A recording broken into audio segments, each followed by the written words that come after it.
How to clear search history in iPhone. Hello everyone, I am Bishaka and welcome to our channel. Now let's get right into the tutorial. Firstly, go ahead and open settings on your device and then go ahead and scroll down and tap on the apps option you see there.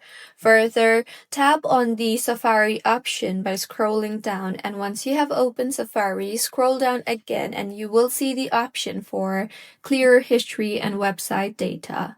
Tap on that and then select the all history option you see there, and you can toggle on the close all tabs toggle button if you want to close all the tabs.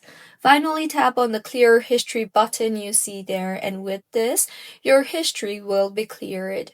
So, this is how you can clear search history on iPhone. If you find this tutorial helpful, please like the video and do comment if you have any queries. Also, do subscribe to our channel for more helpful tutorials like this. See you on the next one.